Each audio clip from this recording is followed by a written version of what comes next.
Hello mga ka-trade! Welcome po sa ating Forex Weekly Outlook. Another day, another session. Meron ka na bang game plan this coming week? Kung wala pa, tara, samahan nyo ako na i-analyze natin yung market. Kung ano ba yung magiging direction ng market this week. Kaya kung ready ka na, let's go!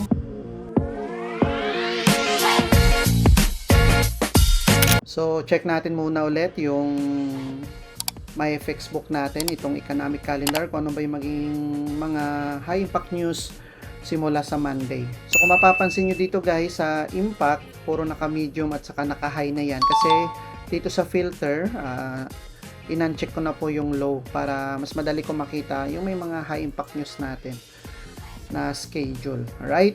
So Monday, so 10 a.m. during Asian session. So sa Chinese yen, merong high impact news. And then dito sa London session, 4 p.m. wala masyado, naka-medium.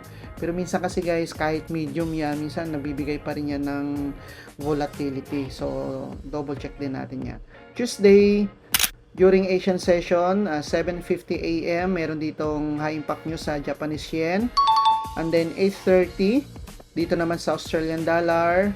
9:30, Australian dollar. Pagdating ng London session, start talaga 2 p.m. dito sa Pilipinas. Ito guys, JBP pairs. Yan.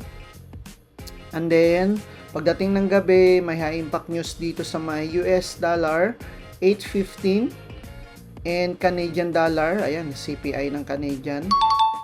So, ito, mag-i-start siya ng 8:30 p.m. So, yung mga currency pairs na may against Canadian dollar, check din natin yan. Wednesday, ito, alright, so London session, JBP pairs, yung mga JBP na currency pairs, so may mga volatility yan. And then 8:30 sa New York, wala masyado, naka-medium lang. Thursday, ito FOMC minutes, so possible din na mayroon ding malaking galaw to sa market. So 2 a.m. to. Ayan, Asian session 7:50 Japanese yen, Australian dollar 9:30 a.m. and pagdating ng New York session, ito guys 8:30. So ito yung mga nakahilerang red na to. And then Friday, so New Zealand dollar 6:45 a.m. dito sa Pilipinas. In London session 2 p.m. ito naka-red JBP pairs. Yung mga currency pair against Great Britain pound. And then New York session dito sa Canadian dollar. Check natin, see more. So yan guys, based dito sa nakikita natin na calendar. So wala masyadong high impact news talaga na pinaka-common na nakikita natin, katulad ng CPI, which is nangyari na last week, NFP, FOMC, yung Fed interest rate. So itong mga naka-red, double check din natin kasi kahit papano minsan in-expect natin na hindi yan ganun ka-volatile, pero 'di ba minsan nagkakaroon ng malaking impact. Alright, so yan yung mga upcoming na high impact news schedule. So punta naman tayo ngayon sa may DXY. DXY. So ito guys, kung titignan natin tong move na to, ayan. Alright, so ito, ayan. So ito, nagkaroon dito ng consolidation, itong DXY. Pero kung titignan natin yung current price market, ito, yung current price direction niya, bullish na siya. So based sa analysis natin last time, kung i-check nyo po yung Forex Weekly Outlook natin sa mga past natin na videos, ito, in-expect talaga natin na si market, ito, nag-retrace back. So ito yung displacement, meron ditong demand. So ngayon nag-retrace back siya dito, okay, and then i-respect niya tong area na to, at almost 1 week siyang lumipad. So ngayon, possible next week, kasi ito hindi pa to na-mitigate itong demand area na to, posibleng balikan pa to ni market bago siya lumipad, para i-take out niya tong liquidity na to and yung mga previous na liquidity na yan, ito, and then ito. Ayan. So next week tignan natin kung magbibigay siya ng retracement dito.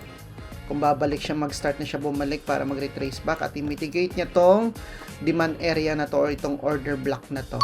Right? So, yan yung analysis natin kay DXY. So, guys, yung pinapakita ko lang sa inyo, yung bias para at least kahit paano hindi man ako bumaba doon sa lower time frame, sa 4 hours, sa 1 hour, at least nagkakaroon ka na ng confluence kung ano ba yung magiging market direction ng DXY. So, punta tayo ngayon kay, syempre, kay gold. So, sa gold, ito, titingnan natin ito yung pinaka demand area. So si gold nagre-trace back na siya dito sa area na to, and currently nandito na sa demand area din si gold. So dito mag-aabang ako dito ng confirmation dito sa area na to.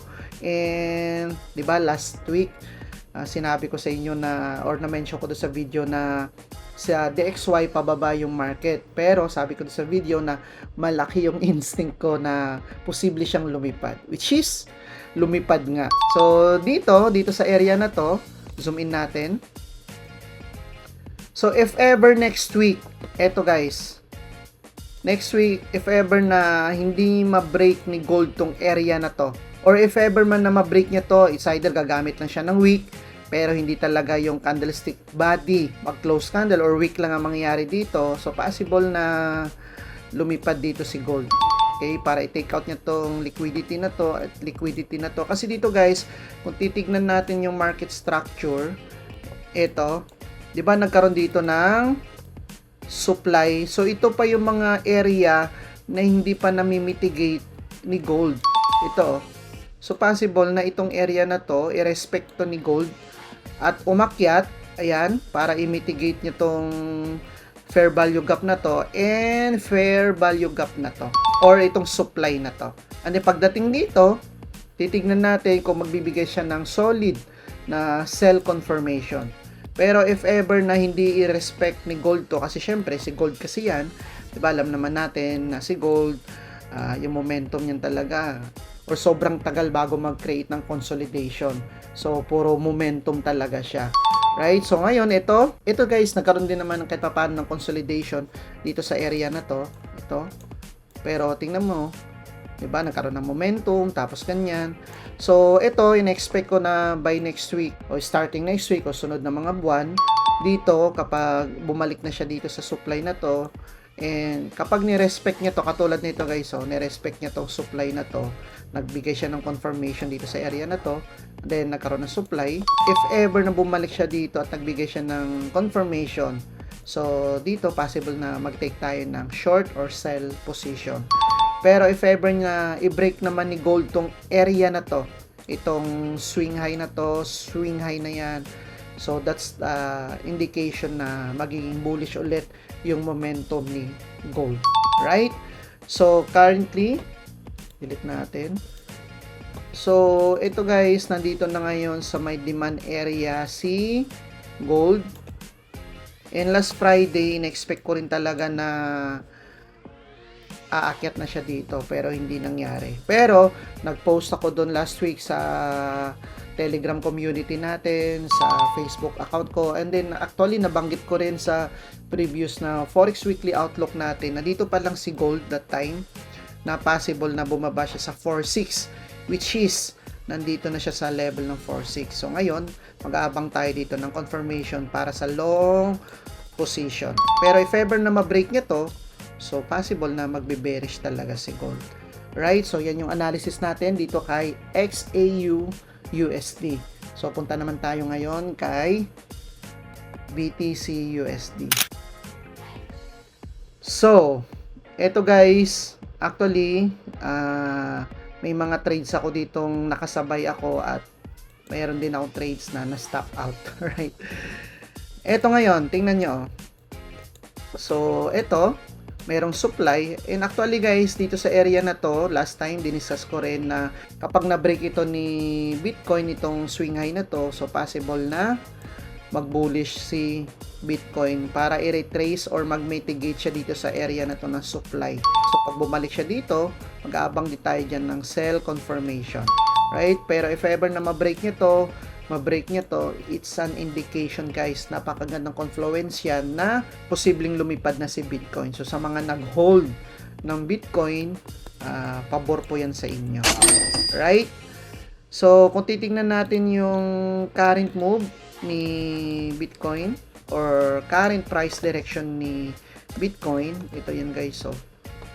So ito, na-mitigate niya na tong fair value gap sa daily time frame natin. And then, mayroon pa dito fair value gap na hindi niya pa na-mitigate. So currently, itong presyo, kung gagamitan natin yan ng Fibonacci tool, ito. So nandito na siya ngayon sa may discount, itong area na to. So if ever na i-respect to ni Bitcoin, so possible na halimbawa ni-respect niya yan, hindi niya to na break. Pero dito guys, kung titingnan mo, na break siya ng week, pero hindi, for me hindi pa yan valid. Pero kung i-respect pa yan ni market next week, halimbawa nagbigay siya dito ng confirmation, ayan, so possible na mag-bullish dito si Bitcoin. Pero guys, possible din na i-mitigate din ni Bitcoin itong area na to. So itong daily fair value gap natin. Kasi kung titingnan mo sa may daily time frame, mayroon pang fair value gap dito na hindi niya na-mitigate. Ito. So tingnan natin kung ano yung ibibigay pa na confirmation ni Bitcoin. Kasi itong fair value gap na to, ito, na-mitigate niya na. So ito hindi pa. Okay, so possible next week, posible pang bumaba yan dito. And then, pag bumaba dyan, abang tayo dyan ng long or buy confirmation para makapag-place tayo ng entry at yung target profit natin, itong liquidity na to. Ayan. So, itong liquidity na to, so, ito, consolidation na to, dito, nandito yung stop loss ng mga buyers, na-liquidate na siya ng move na to. So, possible na bumalik siya dito at mag-retrace back siya dyan. So, yan yung analysis natin dito kay Bitcoin. Punta naman tayo kay Euro USD. So ito guys, 'di ba? Ilang Forex Weekly Outlook ang in-upload natin na diniscuss ko dito. So ito, supply, and then nag-retrace back na ngayon si Euro USD dito sa may supply zone or sa supply area natin. Kung titingnan natin sa daily time frame, ang analysis natin bababa, which is ito, pababa na talaga siya. So nagkaroon dito ng break of structure, and nagkaroon pa dito ng break of structure. So napakagandang confluence niya guys na magbe-bearish na talaga si Euro USD. Pero syempre, huwag tayong kampante, sundin pa rin natin yung rules natin at saka yung risk management natin. So ngayon, ito yung supply na hindi pa na-mitigate ni Euro USD. So possible na balikan niya pa to. And then, kapag bumalik siya dito, abang-abang tayo dyan ng sell or short confirmation. And then, take profit natin itong area na to and itong area na to. So, ito guys, kung titignan mo, diretso yung line. So, matatawag natin tong equal lows na liquidity.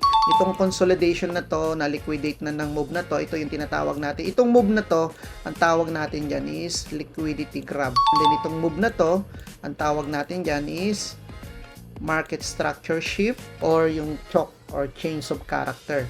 So, na-mitigate na rin to or na-liquidate na rin itong sell side liquidity na to. So, ngayon, expect natin next week posibleng bumalik or mag-retrace back siya dito. And then, dyan tayo magti-take ng short position. So, dito sa 4 hour, wala pa tayong magandang setup dyan. So, yan yung analysis natin dito kay Euro USD. So, punta naman tayo next kay JBP USD. So, actually guys, halos pareho lang din naman sila ng galaw. So, ito rin, mayroon ditong supply. And then, nag-retrace back. Nandito na siya ngayon sa may supply area. So, kung pupuntahan natin yung daily time frame, ito, nagkaroon dito ng break of structure. So, ito yung supply na hindi pa na-mitigate. So, ito pa guys, so, mayroon pa rin dito na supply na hindi rin na-mitigate pa. So, possible din na balikan to ng market. Ayan, bago siya mag-retrace or maging bearish. Para i-liquidate niya tong equal lows na to, and ito, maraming equal lows dito. So, ito guys, sa 4 hour, So yan, next week abang-abang tayo dito. So ito guys napakita ko na sa inyo kung paano mag-analyze ng market. So hopefully makatulong sa inyo itong mga confluences na to. Ang pinapakita ko lang sa inyo is yung bias. Kasi kapag malinaw yung bias mo dun sa mga lower time frame, kahit pa paano, meron ka ng mga bases or confluences kung ano yung mga setup na hanapin mo. So ito yung abangan natin next week. So if ever na i-respect ni JBP USD itong area na to, so magti-take tayo dyan ng sell position. So yan yung analysis natin dito kay JBP USD. So punta naman tayo sa last pair, itong AUD USD.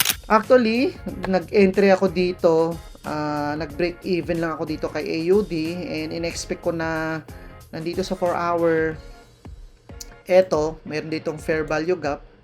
In-expect ko na talaga na bababa na siya dito sa area na to.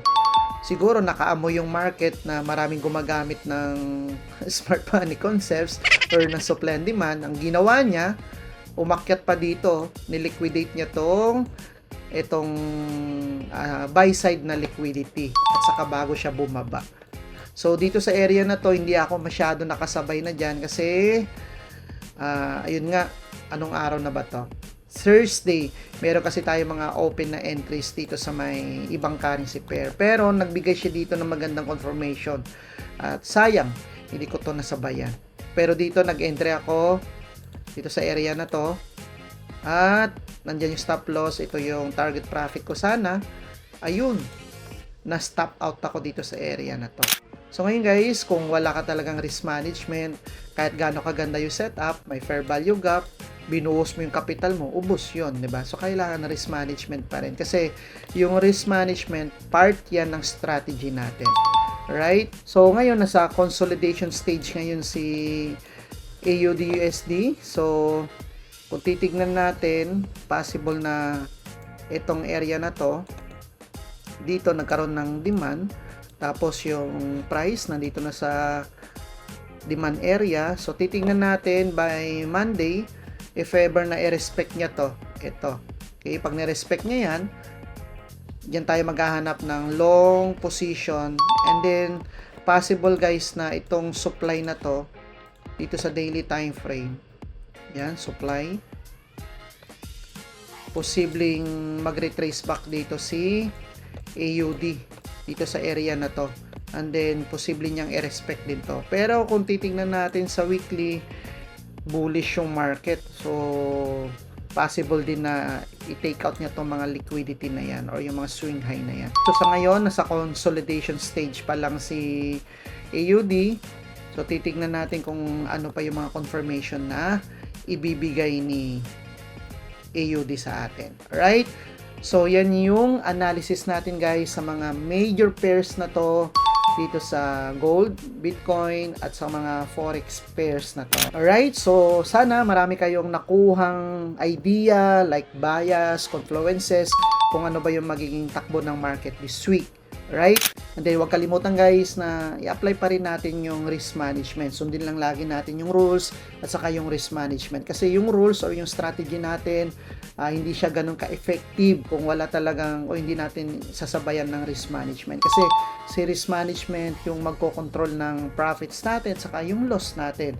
At siya rin yung magmamaximize ng mga wins natin. Alright? Kung bago ka pa lang dito sa channel, huwag kalimutan na mag-subscribe at i-click nyo na rin po yung notification bell na yan para updated po kayo sa mga upcoming videos natin katulad nito. Meron pala akong pimple guys, may mga sugat-sugat yung kamay ko. Naglaba kasi ako, nag-hand wash ako, sira yung washing machine ko. Ayan Alright, so yun lang. And itong video na to, kung tingin mo nakatulong to sa'yo at kung may mga kakilala ka ng mga traders na nag-aaral pa rin dito sa forex trading, pwede nyo rin pong i-share to sa kanila para makadagdag sa knowledge nila at makapag-journal sila kung ano yung mga learnings na natutunan nila dito sa video na to. So yan lang for now at kita-kits po ulit tayo sa next na video. See you!